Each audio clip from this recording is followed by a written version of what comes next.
Los evangelios dan una idea de lo que ocurría en torno a Cristo y en su mundo interior, si se puede decir así. La sombra tenebrosa del sufrimiento le perseguía constantemente, como se desprende de la observación. Por el bautismo debo ser bautizado, y cuánto anhelo que se cumpla. Lucas 12:50 del día. Cuanto más se acercaba el día del cumplimiento, más aumentaba y se hacía más evidente esta tensión. 6 días antes de la Pascua, Cristo pronunció prácticamente las mismas palabras que había pronunciado en el momento del enfrentamiento más intenso en el huerto de Getsemaní. Mi alma está ahora turbada, ¿y qué diré? Padre, líbrame de esta hora, pero para esta hora he venido. Juan 12:27 del día. El huerto de Getsemaní se convierte en un escenario de lucha, de choque interior, donde Cristo se enfrenta cara a cara con la aterradora realidad de la pérdida de la existencia eterna, la realidad de la muerte, el miedo, en cierto modo comprensible, a la muerte, al abandono de Dios, y el deseo de encontrar otro camino, no relacionado con el sufrimiento y la cruz.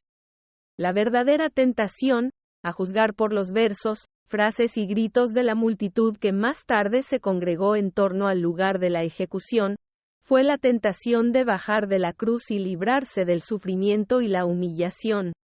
La naturaleza humana de Jesús se estremeció ante la embestida de todos los golpes, a todos los niveles, ya fuera la imaginación, la emoción, el agotamiento físico, la soledad, la falta de perspectivas, la traición, la incomprensión de sus discípulos más cercanos y la inevitabilidad de la cruz. La idea de ir por otro camino surgió por primera vez en el desierto de Judea, donde Jesús, después de ayunar durante 40 días, experimentó por primera vez el poder de la tentación. El diablo se presentó ante él, ofreciéndole convertir las piedras en panes, revelarse al mundo mediante milagros y signos y, finalmente, ofrecerle directamente adoración y que el mundo entero se postrara a sus pies. Esta tentación no cesó durante el ministerio del Hijo de Dios.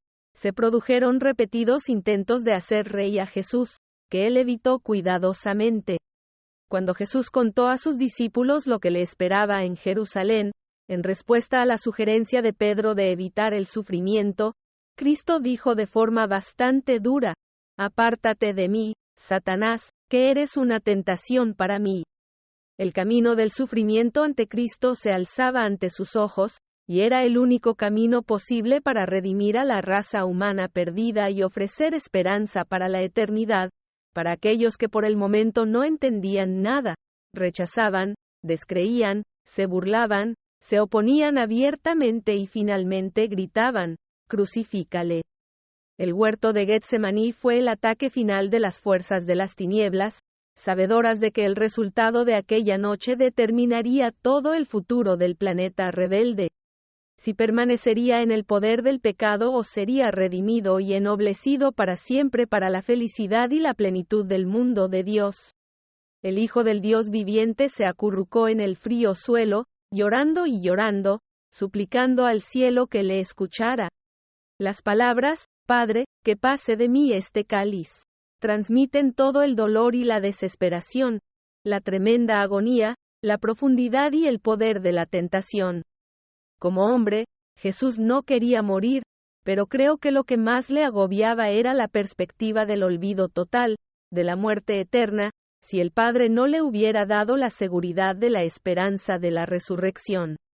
Quiero dirigirme a los que piensan que Jesús no sacrificó nada, que sabía perfectamente de su resurrección, y que no le costó nada sufrir un paro 3 de horas de cruz y todo acabaría a salvo. Imagina por un momento lo que Cristo pudo haber sentido como hombre, y sin embargo siendo Dios en su plenitud, pues en él se manifiesta corporalmente toda la plenitud de la divinidad, lo que pudo haber sentido cuando escuchó, mientras estaba en la cruz, los gritos y burlas: «Baja de la cruz, salva a otros, sálvate a ti mismo, si es el Hijo de Dios». Aquel que creó el mundo infinito con una palabra, aquel que con un chasquido de dedos podía convertir en cenizas a todos los que se burlaban y escupían en su cara, aquel que en este momento estaba colgado en la cruz y experimentaba una agonía increíble, relacionada no solo con el sufrimiento físico, sino con una presión incomprensible, dándose cuenta de su ventaja infinita, pero al mismo tiempo obligado a limitar y restringir esta ventaja infinita de todas las maneras posibles. El Hijo de Dios tomó la decisión de seguir hasta el final el camino que su Padre le había preparado, un camino que implicaba sufrimiento, soledad y la oscuridad de la tumba, sin esperanza de resurrección. Una oscuridad de castigo por el pecado que ningún hombre había experimentado antes. Porque tanto amó Dios al mundo que dio a su Hijo. Aquel por quien todo es, se encontró expuesto a la vergüenza y al ridículo universal, desnudo e indefenso, escupido, traicionado por sus discípulos, rechazado por su pueblo, colgado ahora en la cruz y suplicando, Padre, perdónalos, porque no saben lo que hacen. En Hebreos hay un lugar de impresionante poder. Él, en los días de su carne, con fuerte clamor y lágrimas ofreció oraciones y súplicas al que podía salvarle de la muerte, y fue escuchado por su reverencia. Eb. 5:7.